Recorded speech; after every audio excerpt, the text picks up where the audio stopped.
the Grown Up Group. This is a podcast by regular people tackling the world from a Black perspective. I'm joined here by Kira, Jazz, Victor, and I'm Ty. Today we will be discussing submissiveness. Do women want men as leaders? That is our topic for today. So I'm going to delve into Jazz. What are your thoughts on submissiveness, and do women want men as leaders? To me, being submissive nowadays, you can't. As a woman, you can't. I mean, I've tried it, and it just didn't work out. Like, we have nothing to submit to. Nobody is like, it's a mess to me. Nobody is wanting to be in a relationship and make things fair, and then they hear submit. They automatically think like you have to bow to me. I'm the man. You got to do this and you got to do that. It's like that's not what that means. They automatically go into like they own you. And that's where they get messed up at. It's like, no, I want you to be the leader. I want you to run this house. I want you to do protect and provide. But y'all leaving us with nothing to, no, absolutely not. No. Okay. Victor, do you want to give me your comments on submissiveness? And do women want men as leaders? No, I don't think women really want that. That as a group, I know there are individuals who are like, who want that, who crave that, but I think the party line, so to speak, is no. I mean, it's kind of hard because when people start talking about submissiveness in general, they really don't understand what that means, right? Mm.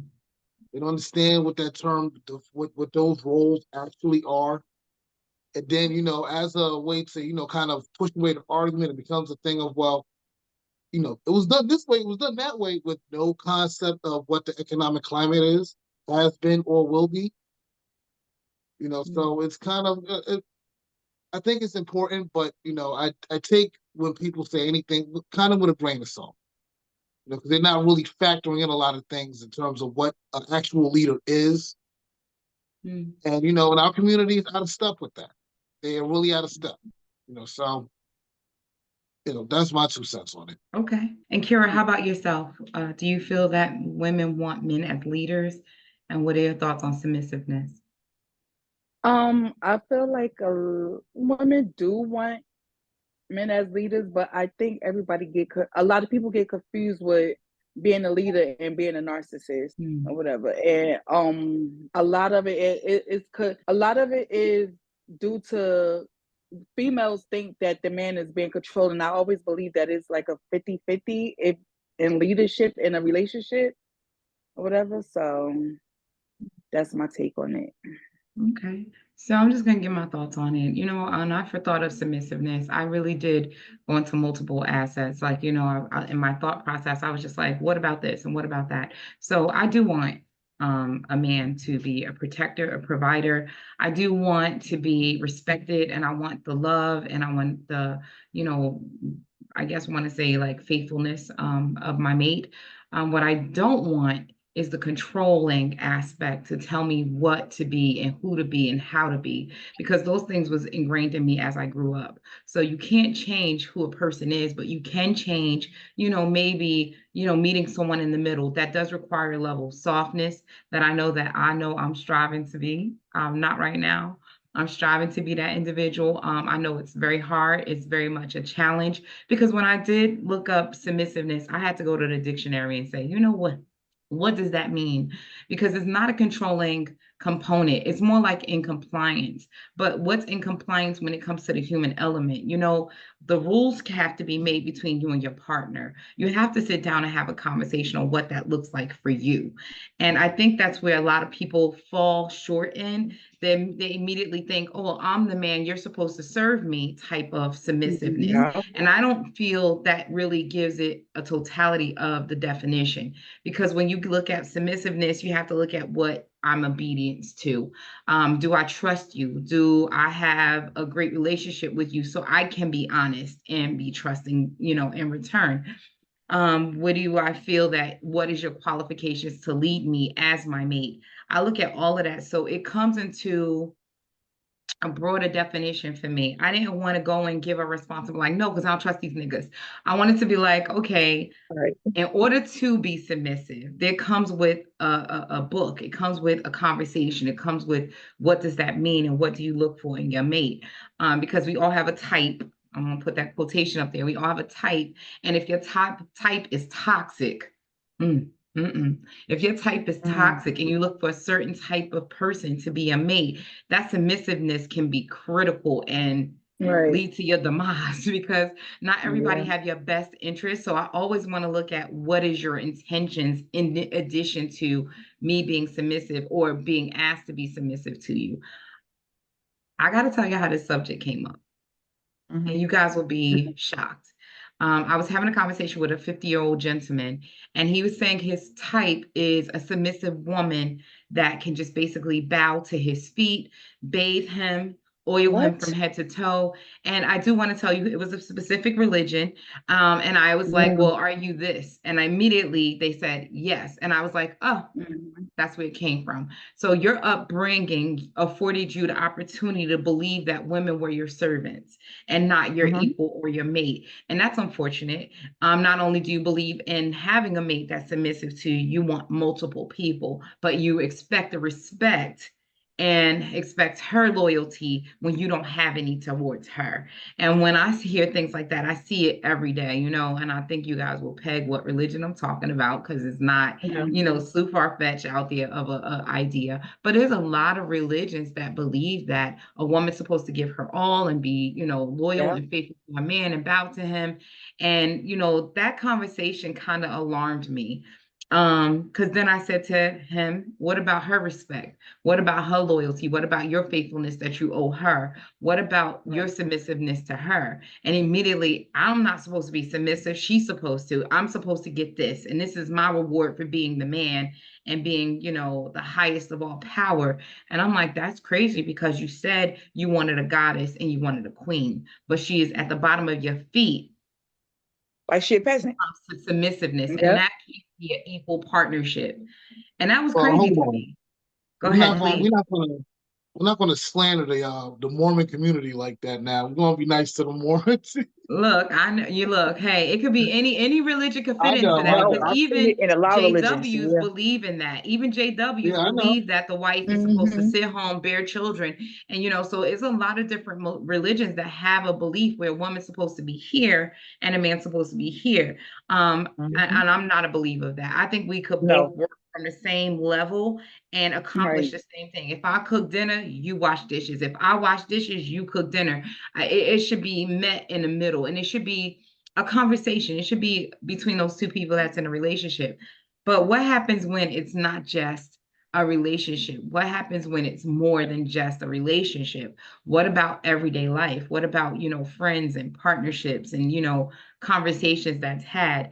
I can speak a sentence, you could speak a sentence. The conversation has to be free flowing, not just the dictatorship of what you want, because then that's narcissistic behavior, as Kira touched on. You can't control all the narrative within the individual, so then that's a big difference. What do you guys think about that? Where the subject line and story came from, and then what would have been your response when somebody says to you, I'm owed this, and they're not. And I'm like, ugh, that's not good. I had a friend like that. She was in a certain religion. It wasn't necessarily a religion, but they used it as a weapon later on. And like I was raised a certain way. Like my mother, I want to say she was submissive with my father, but he knew how to play with her. But he was a leader. He knew how to lead. Like he protected, he provided, he did everything. He did everything that a man should do, a husband should do. He did all that. So I watched him have a healthy relationship as far as that, because she played an equal part too, as far as like, she was equal to him. It never was like, oh, you bow to me. But my mother knew the man's role, so she let him take that role on. But when I learned later on as I got older and, been in relationships myself and even watching my friends be in relationships, I learned that some people take that, just marriage in general, or relationships in general, if I'm in a relationship with somebody, they automatically take that and like, you got to bow, like you said, bow to you and, bow to the person, right? So I watched like a few of my friends, but I watched them like really go through really, really, really, excuse me, really horrible relationships, like horrible. So I'm talking to the point where it was like we mind our business, our friends mind our business when it comes to relationships. But it got to the point where we had to be called into a relationship, basically called into a relationship, like to like rescue them. Like they were being physically, harmed. They were being talked crazy too. And it was like, oh, that's my wife, mind your business. Like, no, that's my friend, and she's a human. Why do you want to treat her that way? She's your wife. She's not don't treat an animal that way. But it says in our religion, she's supposed to bow. No, where are you getting this from?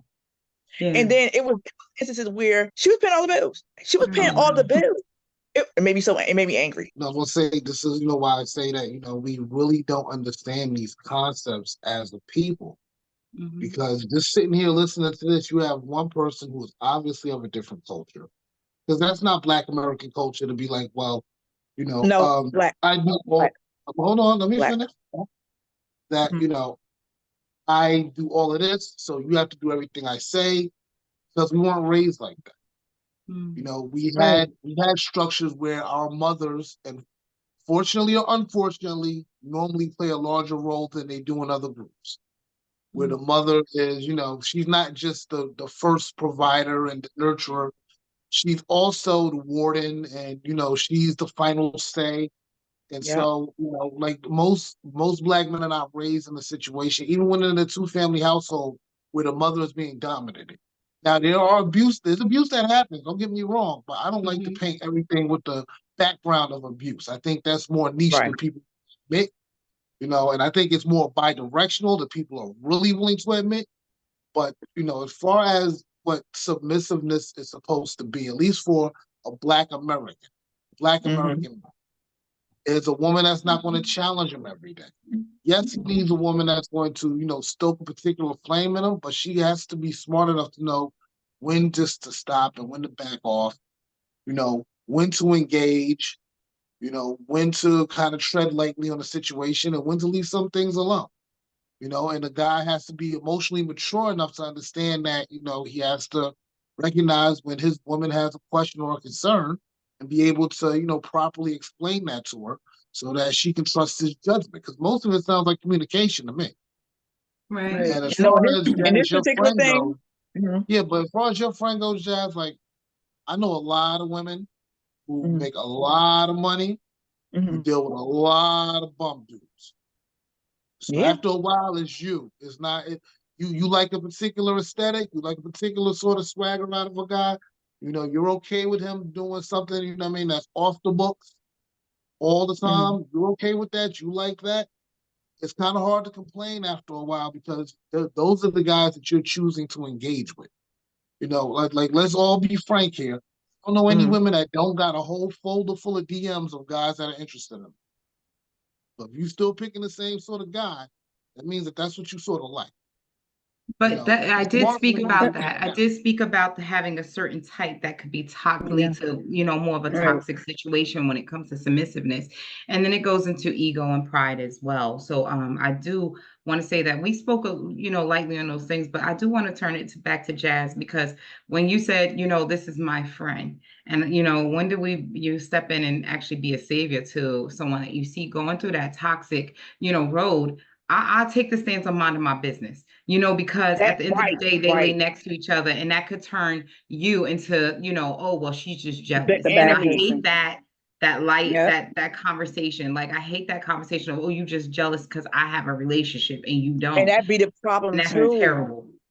Yeah. It is, because like it was just a few situations, but it really was like the type of person that person was picking. Those people were picking, right? And it was like, oh, I definitely was in the thing of my business. But what degree? Like, you're calling me in dire straits. Like, I'm being yelled at. I'm being jumped on. Help me. I'm coming. Yeah. Because after a while, like, I don't want you to be in the newspaper day nowhere. I didn't want that. Right. But when I get there, that person hush. He hush. Because he knows I'm not gonna come play with you. And I got too many men behind me who already want to party you because they peeped something a long time ago. They peeped it. It was like, whoa, something wrong. The man peeped it. I was like, no, that's not, it was like, I think so. I think something is wrong, correct me if I'm wrong. I said, no, I don't think so, but I'm gonna look out for it. And sure as hell, they were right. It was that situation. Then another situation where my brother actually witnessed the girl getting beat up, like witnessed it. And he was like, I broke up last time and she went back to him. So I'm not doing it. What do you want me to do? Yeah. Because we can make something shake, but what do you want me to do? Right. But that, went back to abuse or whatever, but it was more like, then you go marry. Then what they would do is they would do things like they would marry the person. And which was crazy to me. Like, why would you marry that person? Why would you make this this abuse, not permanent, but basically permanent on paper. Like, now he's got ways of, this is my wife, this is my, you can't tell my, like, you can't tell people doing our marriage. It's like, forget marriage, but she's a human. Why do you want to do that to a person? That person, then we learn later on, narcissist. Because So it was like, that's how they get down. I mean, you gotta understand, right? A lot of times, these abusive relationships, a lot of it, especially after the first time, from what I've been able to gather, ain't nobody in there balled up in the corner. Yeah, she not gonna win. Oh no, this one, well, a particular one was. The other one, you should get a little brawling back with him, blah blah. But he always like, he's the man, he had the upper hand. But one in particular, it angered me so bad because if anybody knew this person, they'd be like, why would anybody want to hurt her? Like, but I noticed it was a control thing because things led up to that was like, oh my God, this is what the person was doing the whole time. He was setting it up like it was like he was planning on, and then the person got us isolated, got her away from us. Yeah. They use religion. They would use religion like, oh, this is my wife now. You can't do anything. It was like, I have to listen to me, my husband. Girl, huh? Who says who? Yeah, that's narcissistic behavior right there. Kira actually it was touched bad. On that. I want to turn it over to Kira because I want to get her thoughts on, what does submissiveness mean? And then, the definition that I gave. And then what are your thoughts on that now that you've heard what it actually means? A lot of people mimic their parents from the older days. That's very true. Yeah. And they watch how their parents was in a relationship. And I say, we're not them. Their parents been married for 45 years or more, whatever. And they get submissiveness confused with narcissist and being a home wife. And that's what I used to tell my ex-husband. I'm not a home wife or whatever. If you want me to be submissive, I have no problem with that. I always want my man to lead. I don't want no soft man. I don't want no man who's going to be a yes, okay, yeah. And I also don't want him for me to be okay, yes.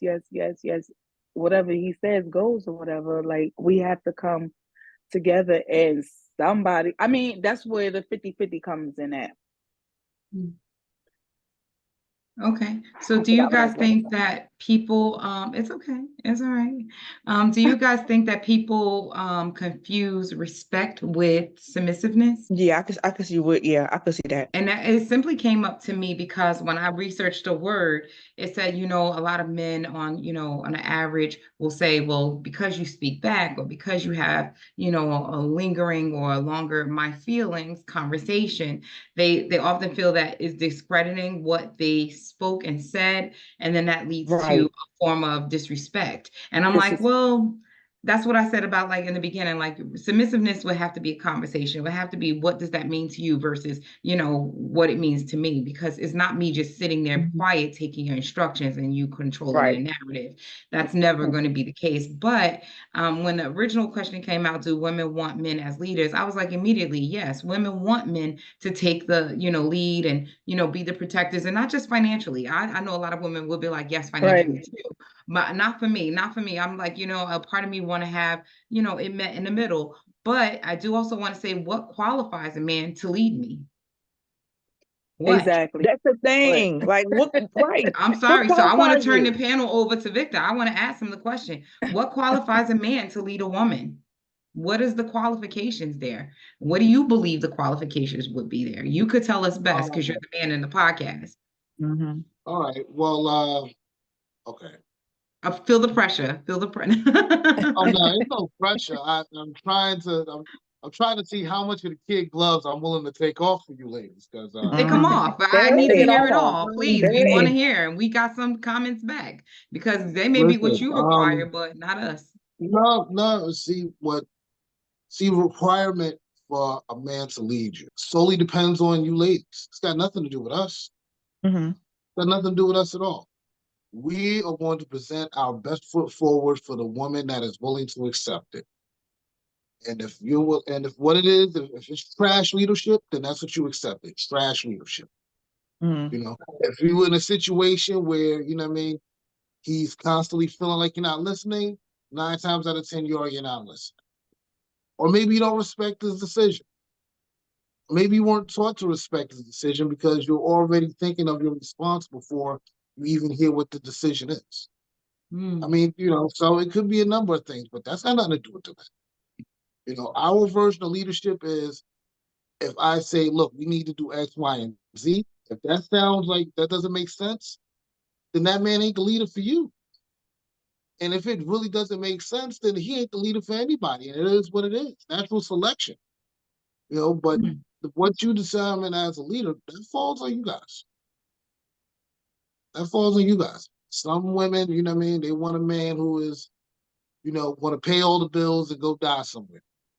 There are men like that out there for you. There are women who want a man who is very communicative and is always want to express their feelings and be vulnerable. There is a leader. There's a leader male out there for you. So you're saying that there comes in a variation of the type of woman it is, but it doesn't sound like it's a lot of compromise if it's not that individual that matches the other person's energy. And I think that's where we go wrong as a people. Like, I can meet someone, anybody, and just be like, you know what, this is what I bring to the table. They could be exactly opposite, or they could be very much like-minded. But at the end of the day, if I say apples and they say oranges, we have to be able to come up to a compromise, and maybe we choose bananas. So neither one of us get, our specific way. Right. But that's a compromise. And it doesn't sound like, well, what you described, and correct me if I'm wrong, it doesn't sound like that really goes into a compromise or it's a specific stance. To me, that sounds like narcissistic behavior. If you are just, this is the type of leadership that I picked, and this is the dictatorship I'm getting, oh, well, you have no choice but to deal with it. That's not good. That sounds like a toxic, narcissistic situation to be in. And it's unfortunate that if that's the case and that's how men think, it's what you allow me to get away with. That's crazy. What's more narcissistic? Dating the type of person you are, or wanting the person that you want to acquiesce to who you want them to be? See, the thing is, you have to be willing to walk away. If it doesn't suit you, you have to be willing to walk away. It's okay to walk away. I'm not saying to be some picky a-hole who walks away at the drop of every dime, but if you can't compromise, or that person doesn't seem like they're willing to compromise on something that you're not willing to compromise on, and you guys can't come to a happy medium, it's okay, but like, this isn't going to work. That doesn't require but at what point? narcissism. But that's what I was going to say. like down the line. Right. After you've given so much of your time and energy, you have, even if you know that's the way the person is, to me, life and love is about compromise. It's about every turn, there's a decision that needs to be made. And either you ride together on that journey or you get off at any point. And that's, of course, that's always the option. But to me, that's the easy option. If you love somebody and you're willing to fight for them and they are who they are and you are who you are, there's things that you have to learn to compromise in that love and relationship. And that's with submissiveness, that's with communication, that's with every component. But I think that communication starts very early on in a relationship, and it should carry to the very end of that relationship. I don't care if you die next to each other, holding each other's hands, or if you break up, a month after the fact. Communication and that lack of communication and efforts, that goes both ways, regardless of who the person is and their personality. And getting to know a person, I want to respond back to getting to know the person and the personality. Is narcissistic to be the way that you are and try to control the person on a narrative of who another individual is. And that's where I say, oh, that's narcissistic, because I could be an A-type personality. If my mate's not an A-type personality and I'm trying to constantly force that on them, then I've become the narcissist, and I need to change my way of thinking to be like, okay, maybe because I go personality type A, maybe I need to, get with a person that's a different set of personality, because the two will constantly clash. And I don't want that. So I'm not going to look for the person that has the same attributes that I have for that reason, because I know it's not going to end well. So that's what I mean when I say, like, even in relationships, to me, there always have to be a give and take. It always has to be a compromise. But what you were explaining to me, like, the person just is who it is. Would you rather love them who they are versus not love a person that's just you're going to try to constantly change? No, I'm going to go for the fall for the person now that I know better, now that I'm, well aware of who I am as a person, because that's what you really need to know. You really need to know who you are as a person before you pick your mate. And a lot of people fail at that. If I am aggressor, if I know I'm an aggressor, I'm gonna go for the passive person, because what I'm passionate about, they're not gonna be passionate about. And what they're gonna be passionate about, I'm not gonna be passionate about. And the two, it seems to align right.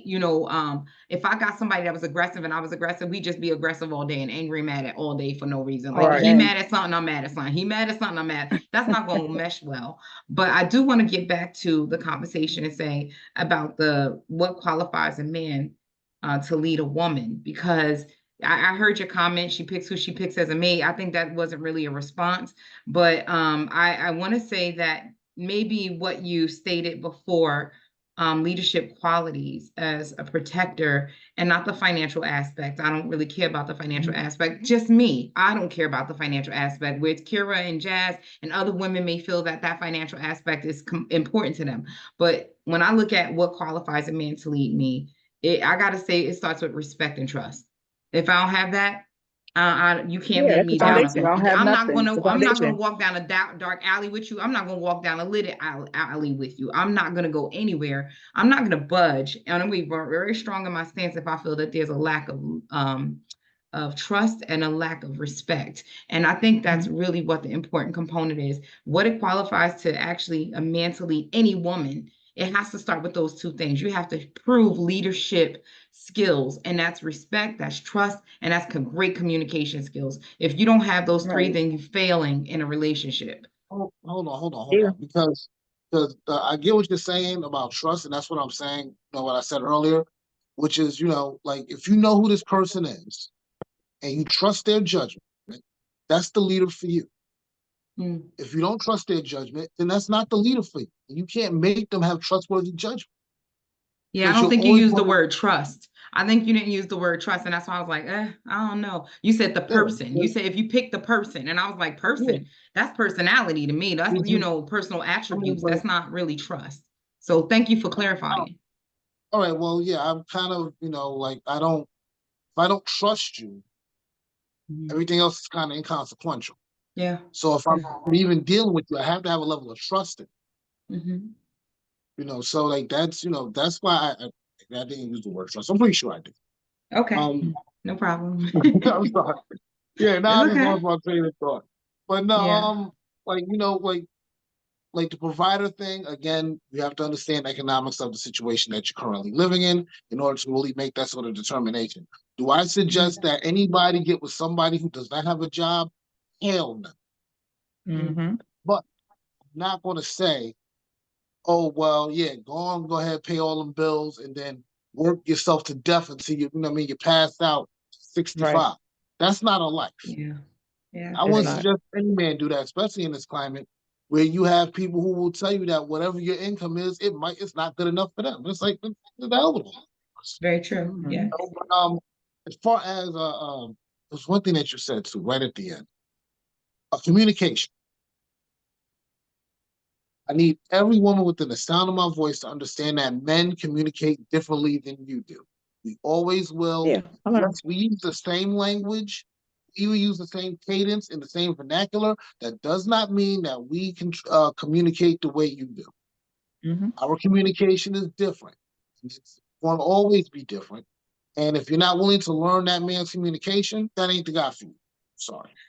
Does all men communicate the same? No. I'm gonna turn it over to Akira. Kira, what do you think qualifications a man needs to have to lead a woman? I'm gonna go, excuse me, with the saying, trust and respect.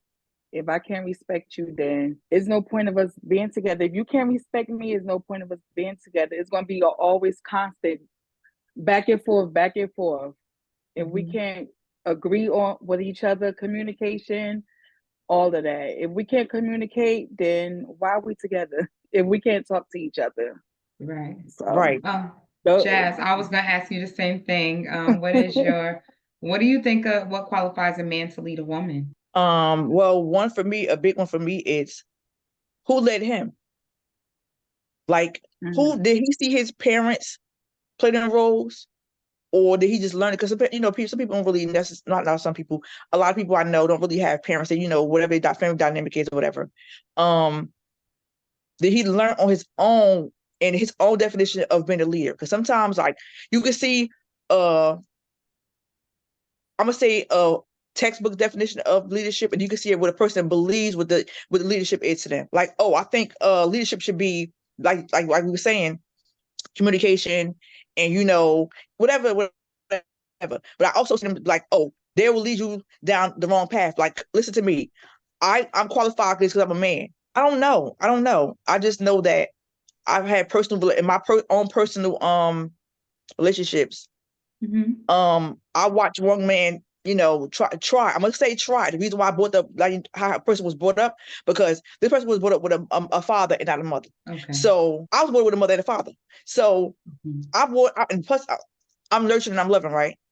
So he saw that soft spot in me, and he was like, "Oh, I want that." He want to be a mother to him. He want to be to, but how am I going to submit to a man who's wants me to be a mother to them?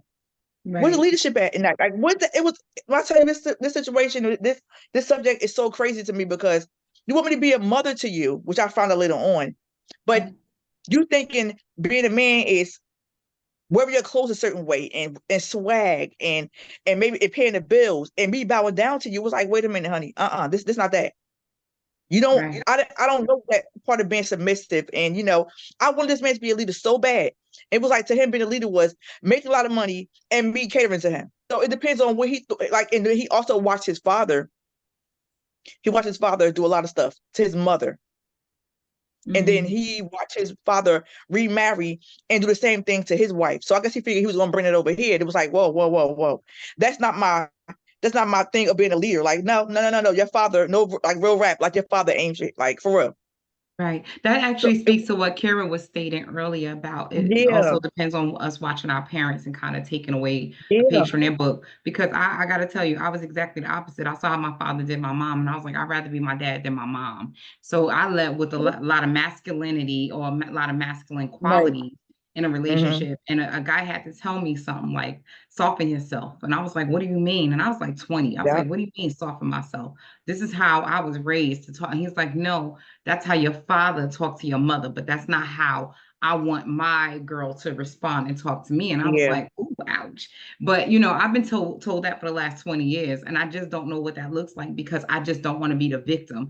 I know that to be able to escape that generational trait, I have to get away from I'm the damsel in distress mentality, and I'm going to take control of the situation and not be the hurt one and walk away with that. That was one type of man I had. I had another type of man who did not know how to lead. But this man came in my life they were in my life at different times. So my thing personally for me, I'm always the leader in my house. Unfortunately, I'm the leader in my house. I'm the only parent, right? So it was like, I watched my mother. I learned her mistakes, and I learned what to do and not to do. I definitely know my mother made mistakes. She was not perfect. So it was like, dang, maybe I could do this better. Maybe I could do that better. So as I got older, I was like, okay, cool. That relationship didn't work out right because of this and that. Now let me, but I got from that relationship was like, I got even stronger, even harder, unfortunately. And I couldn't watch nobody. Like, I let this man lead. He led me nowhere.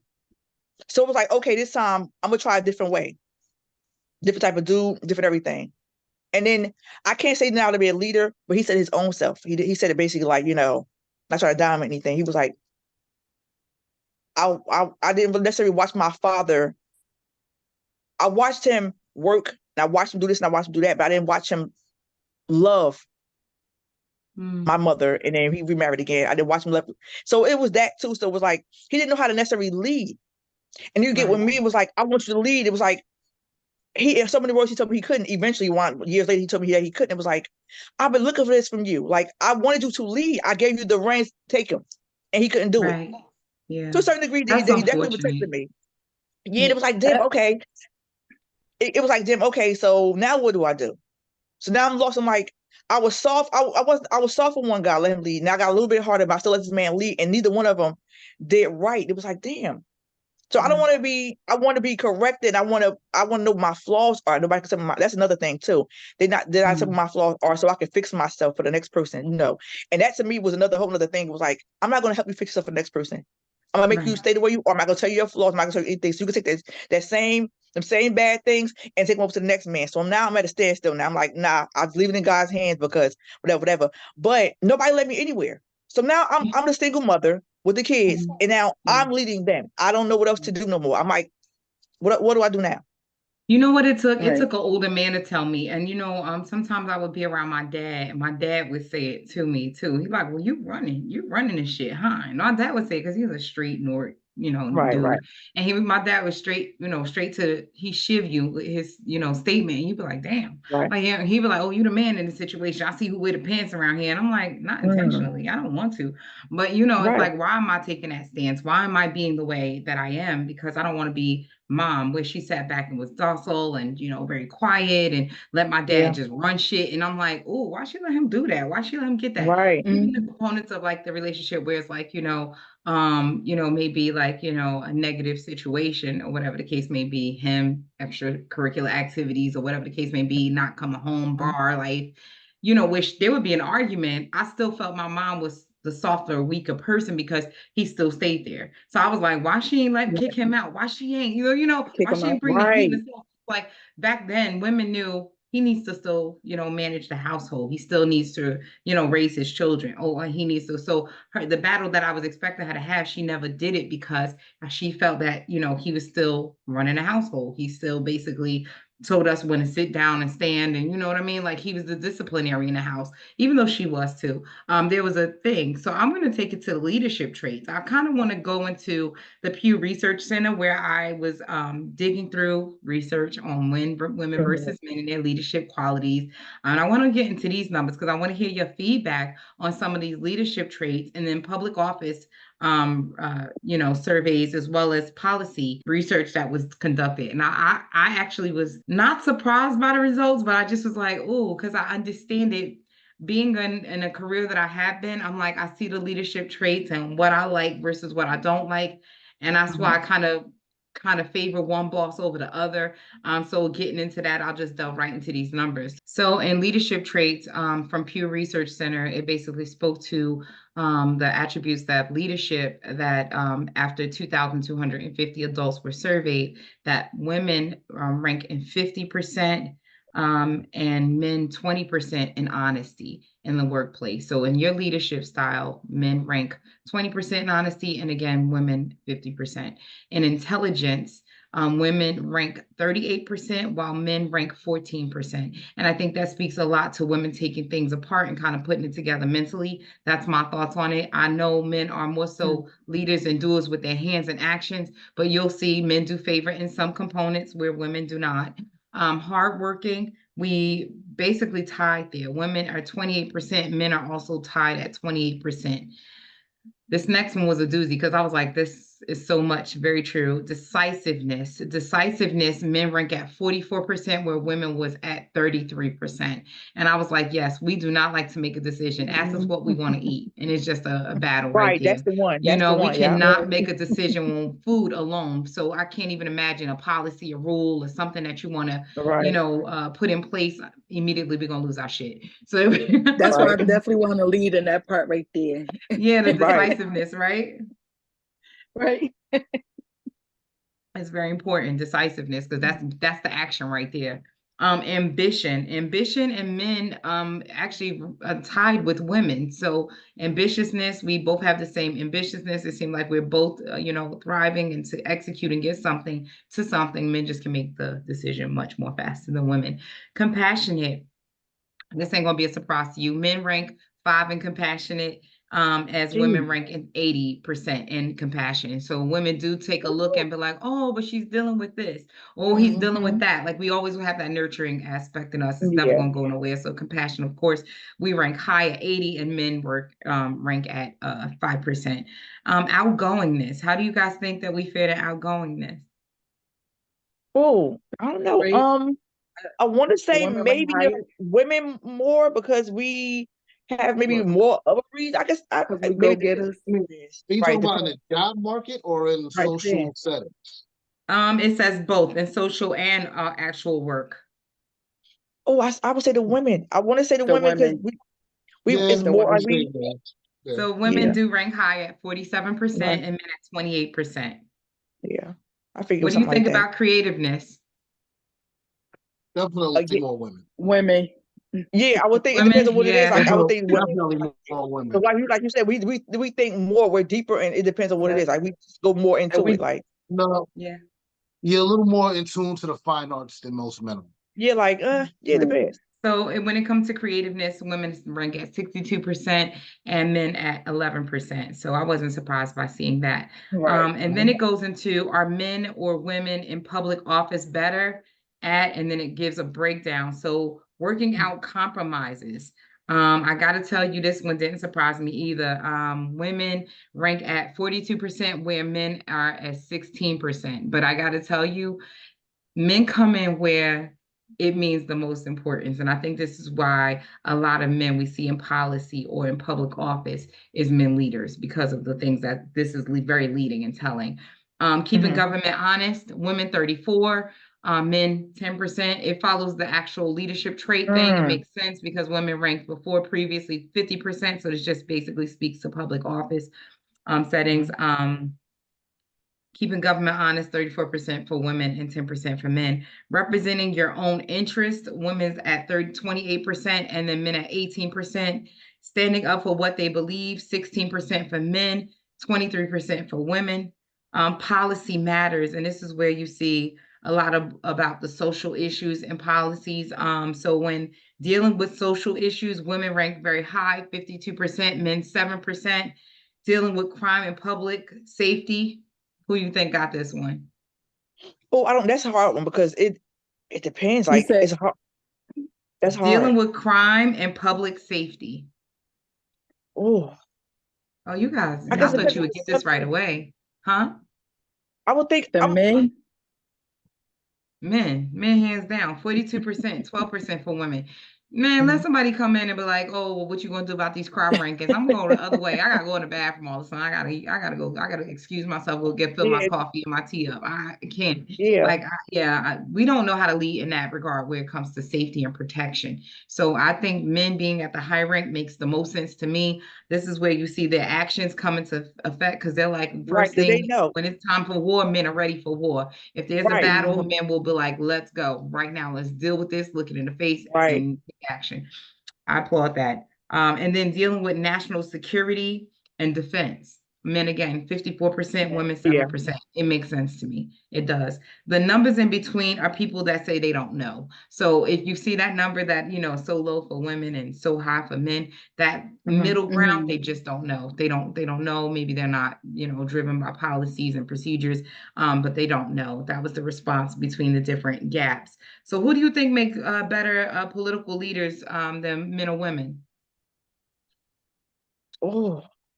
Oh, that's hard because, like you said, How a man would run into war and do this and that, and a woman like, no, let's figure out why Right. we going to war. Why we going to war? Let's wait. We try to We want to prevent know it, why or we doing this. why what we doing this for? Y'all gonna come Right. back? Y'all gonna come back dead? Like it's so much to that. It's like, yeah, Victor, comments. I see your sigh and your head back. What are your thoughts on it? Why do you get quiet? because again, this goes right back to what I said earlier. You men communicate differently. Yes, you want to be about all the social programs and everybody gets flowers and why do we have to do this? And let's talk. And none of that makes a difference when something's happening because the rest of the world is not going to want to sit there and talk. When it comes down to it, when you're talking about leading a body of people, not have the nuance of hemming and hawing. Okay. Leadership must be that's firm. true too. But right, And when I'm gonna cut you off. it's like, oh well, I don't know, or wait, maybe those sort of discussions. You talk about war; those sort of discussions Right, happen with people who have to lead hundreds of thousands of people to their death. So right. it's not so all this hemming and hawing. No. Because my thing First is, like off, I said, like right. Yeah. I would never anyone. You can't name a woman in politics today that's like that. Not Maxine Waters, not Nancy Pelosi, not Condoleezza Rice, not Kamala Harris. So these women are very quick on the trip. Don't get that twisted. Marjorie Taylor Greene, or insert political woman, they are sharp as a knife, just as sharp as the men. I think we like to project on them because, they are of the fairer sex, that they will be a little more nuanced, and they're really not. They're really not.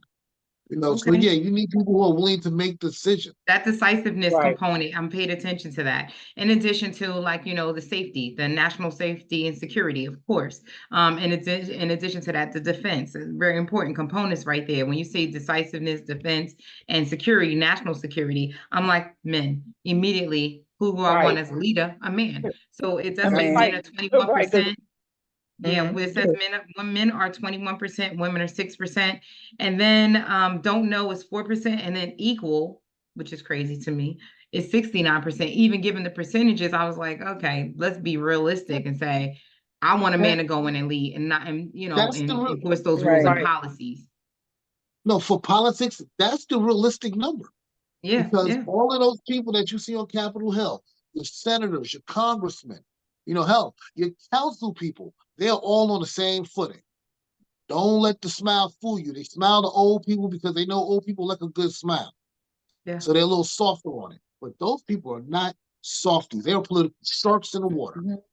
Mhm. So I Yeah, do so want to that give is you the guys, goal. okay. So I do want to give you guys more information. So why do you think that women are not top electives into office? Oh, um, again, Is it that because probably goes back they to don't they don't see us. I won't say as equals. I won't lead? say as no. We're females. We can never. I don't know. They Sometimes just don't see us they leading. sexist. They They don't see. don't see They might go back females to as sexism leaders. too. Right? They're like, you can't lead. You can't. You're a woman. You can't lead. You can't lead. Right. You know, with certain things. And like with to say like certain things like war. We not. That's not our thing. Like that's for them. That's for the men. Like we don't. Because we're gonna want to know why. Like why we doing this? We're gonna try to figure things out. And then because they see us as women, we're softer. Like, nah, you're not gonna fare well in that. You're not gonna fare well there. Like, but no, we really probably can. Like in certain instances, we can. So they So see I'm us going as to go women, back like to no. I'm going to go back to the leadership traits, and I'm going to speak on three of them. That's like the most important because this is the leading decision as to why they don't feel women would be successful in office. It's creativity. One, when you have an office that you're running, and I don't care if it's political or if it's just mainstream, you have to move away from being creative and just saying what works best. That's going to give us the most top, results, and what is that Mhm. going to look like? So if it comes to creativity, women, we soar that, but it's not necessarily a great thing when you're leading an office or a body of people. You have to have decisiveness, and that's where we failed as well. We're not able to be decisiveness. And then honesty. Maybe we're too honest to be in a political game because we're meeting with another country and we go on battle. Immediately, we don't want to go and pour our, heart and soul and give them all of our weaknesses Right. They and might finesse expose us. that vulnerability. Right. So when I Mhm. look at those things and I look at what the attributes, that's why I was like, oh, these things are great in leadership, in a company or in a role, but they're not necessarily good when you're leading a nation. And I look at that and I said, well, I immediately saw these things, these attributes that they speak of and these actual traits from leadership. And I said, okay, we would be terrible in office because we're going to be crying on somebody's Right. shoulder. We're going to be spilling everything. And then we're going to be trying to find creative solutions that benefit us, not necessarily the Right. people. That's not a good thing. But I wanted to give out those things. And you may be like, well, what in the world does that have to do with submissiveness, right? Those attributes is what build us and who we are every day. And this is what we go into when we're in relationship settings as well. It's not just in an office setting. Who I am in an office is very much who I am as a personality. So if I'm in a relationship with someone Mhm. and I'm like, leading and my type A personality is exposed, I am who I am every day, regardless of the relationship I'm in, regardless of the office that I'm running and stepping into, no matter what job I take on. I don't care if I'm in nursing, accounting, I don't care what job I take. That's exactly who I'm going to be. There's nothing that's going to change that because it's written in my personal attributes as my personality. And then the same goes for you guys. So when you hear those leadership traits, and I know I've heard compassionate, that's Jazz all the way. So when she goes into her relationship and her decision making, she's immediately going to go for the emotional component, not necessarily, oh, this is the action I need to take because I'm going to be hard and then blah, blah, blah. I wish I could take a piece of Jazz Right. and then say, mix it up with me and my hardness and, kind of like, soften myself. And then Kira, Yeah. I've heard it. She's intelligent, but she's also honest. And that makes her, a whole different personality. And then Victor, I think about you and your decisiveness hardworking, and intelligent, and you immediately go to the book and the rules and the regulations and what needs to be enforced and what needs to happen and making sure there's action taken. I hear those different things, and I hear that we're all different type of people. What do we bring to a relationship, and how that submissiveness applies to each one of us would be different. That's what I wanted to Right. get to. So when I hear the leadership traits and what goes into each individual, what makes us, that's what it goes back to submissiveness and what that looks like. Do we want men to be leaders? It sounds like the makings of a leader. Yes. I think that we do want men as leaders, as long as they're leading in with the trust and the respect and the honesty, and they can make the decisions and be able Right. to be the protectors, not necessarily the providers, but a provider to a degree, because we want to at least be met Right. halfway. We don't want to give our all and then find out they're not giving us anything back. And submissiveness will mean different things to each one of us because we are different people. We were raised differently, where we see, our Right. upbringing plays a huge part of it. It also is a very important piece of who we are as our leadership skills is today. And if you have never acknowledged your leadership skills, you could take a look at that list. I'll send it over to you guys as a screenshot so you can actually see and say, hey, am I an honest leader? Am I, have the intelligent? What am I leading with? Hardworking, decisiveness, ambitious, passionate, outgoing, creativity. You'll be able to tell exactly what you have, that would be, great in when you bring in your submissiveness. So before we wrap this up, I do want to go one last round with everybody just to give your thoughts on submissiveness. And then, do you think women want men as leaders? So I'll start with you, Victor. Has your thoughts changed after going through all of that material and information? No, Mm. not the slightest. I think again, as the public banner for women in our communities, that they really don't want leadership unless it's to their specifications. It has to be a certain type of leadership, the way that they want to be led, regardless of, whatever man they may necessarily be coming in contact with, because there's this assumption that all men are supposed to be leaders, and the fact of the matter is, there's only one man that's right to lead you, not every other man. So no, I think it's as a group, no, women don't want to be leaders. And I would add this, right? You have a growing number of men who, especially with this younger generation, that are starting to realize that, and they are moving accordingly. They are looking for those who want to be led. There's no more of this wide net anymore. So there's that. Okay. Thank you very much for your feedback. And I'm sorry we were not able to change your opinion on the submissiveness. Yeah. So how about you, Kira? What are your thoughts on women being submissive? Do they want men as leaders? Yeah, we do. We want men as leaders. I know I definitely do want my man as a leader. There's no I in team, so I want it to be so we could compromise and we could come together and we can agree. Everything can't be agreed upon, but I'm not going to just leave because I'm not going to agree on one thing or whatever. So yeah, I want my man to lead. Okay, that's understandable. How about you, Jazz? I think it's half and half. I think we absolutely do, not all, like I said, half. We absolutely do want to be led and be submissive and be that. But for so long, we had to be the leaders ourselves. So it's like, well, I can't say we're not gonna say we don't need you now, but in that aspect, we don't need you now because we've been doing it for so long by ourselves. It's just like, so I personally think that we do, because we have been doing it for so long. We do need to, get a break. Like, come on, come help us. Like, come lead. I've been doing it for so long, and I want you in this relationship with me, and I want you to lead. And I see that you want to lead. So here's, like I said, here's take the reins, and here, just lead us, please. Like, come on. So yeah, I think so. Okay. Does the thought ever come up? Go Yeah, ahead. would you say, Victor?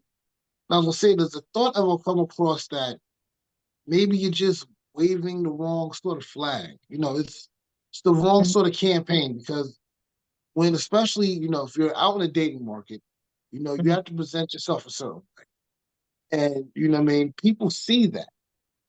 And then, like there's like this kind of cognitive dissonance of, why am I not getting the results that I want? I'm not saying you, I'm just talking about in general for like both genders. There's this sort of thing. I'm not getting the results that I want, but you're putting across a particular sort of iconography of yourself. So people are going to look at it for what it is. Like I tell some of the younger dudes, like, if you ever talk to a chick and she calls herself crazy, believe it. Don't play the game of, nah, she's just joking, because you don't know she's just joking. Right. Because if another man came to you and said he was crazy, you would take him for face value. So, take these things sort of serious. If a guy is overly sexual, believe him. Because he's not going to tone it down for you. So you got to really just look at people for what they are. And, you got to pay attention to what you're putting out there. If you want someone to be. You say that, but you made a statement earlier about, each individual being true to who they are, right? But it's like women don't lead that way. We're emotional beings. So not all women are emotional. I do get that, but there's a softness to women to a component. I'm not a soft person, but if I like someone, or if I am in a relationship with someone, my immediate result is not to give up on them because they, show me something that I may not like about them. I'm not going to immediately go, oh, I ain't like what they did, so I'm out. No, I'm going to sit around and say, you know what? That's a component of them that I'm going to need to learn further to see why they do that or why they like that. But I'm going to be just as accepting of them because I want that unconditional love and I want it in return. So hopefully, even if I do something that they may not be fond of or that they don't like, hopefully they learn to love that component of me too, because we don't love everything about every person that we ever meet. That's just point blank to the period. And I think that's when it comes back to compromise. And that's why I said with submissiveness, I have to have a level of trust in you. It's not necessarily who you are as a person and what you bring to the relationship, because that may not be it for me. For some women, it is. That's just it. But to me, it's not like the selling point. The selling point of it is what do you do for me as much as I do for you? And if that is something that I could work with and I can compromise with, and you want me to be submissive to you, I hope that you can learn to be just equally submissive to me. And when I say that, a lot of people like go into a whole like tangent because they're like, what do you mean you want a man to be submissive? And I'm like, I want him to respect my rules and my boundaries just as much as he expects for me to respect his rules and his boundaries. And just as much as I do for him, I expect for him to do the same for me. Sometimes I'm sick in the bed. And guess what? I want you to come and, cater to me just as much as I may cater to you. If I could sit there and grease your scalp, then could you come bathe me and grease my scalp? If you telling me no, then immediately I have no interest. But if you tell me, you know what, you bathe me and grease my scalp, which I've done that with my mate before, I have no problem bathing my mate, and I have no problem, greasing a scalp and lotioning a body. I have no problem with that. But are you willing to do the same for me? And that's where the conversation in this subject really started. Right. No, I'm not doing that to her. My expectation is for her to do that to me because this is what I was raised and I'm the king. That's blah, weird. blah, blah. You call her the queen. But my whole thought and my stance is, my whole thought and stance on that is, it has to be compromise. It has to be a give and take. It can't be one-noted and it can't be one-sided with the submissiveness, the compromising, as well as the loyalty and trust and respect that you build in that relationship. And that's where it goes wrong, because people have this expectation for you to do for them, but then when you wanted to return, how dare you? That's not fair. That's the part that's not fair. That becomes a thing of communication, and how long are you willing to sit in what a person is. If a person presents themselves as a particular way, you have to take them for what they say they are. But what they don't. You can't there's only but so many hurdles and turns and curiosities that the human being should be going through before they know that this isn't a good fit. You can't change the person. If they're, if we're talking about two 19-year-olds, 20-year-olds, yeah, I can see them going through the bumps and bruises. But at our stage of the game, that's inconsequential.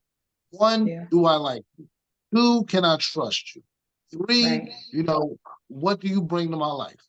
Those things equal respect. Those are the embodiments of respect, because you want to be trustworthy and trustful of the person you trust. You want to take, the cue and opinion of a person you respect. You want to do for the person that you care for. So those sort of things are a part of that health healthy sort of natural, normal package. I think when we start to, kind of get into our own, oh, well, they did me wrong thing, it's it gets a bit, it muddies the waters. So I do want to say this subject also came up because I thought it would be a great thing to delve into as we are into Women's History Month, which is effective March 1st through March 31st. We came off of Black History Month and we just did a celebration to that and a nod to that. I wanted to talk about submissiveness because women are affected by men that says they want a submissive wife. They want someone that's going to take their guidance and leadership. And in hearing that, I'm like, what does that mean? So I think this is a first nod to, Women's History Month and saying like, in the history of women and speaking to that a little bit, we had no problem with a man leading.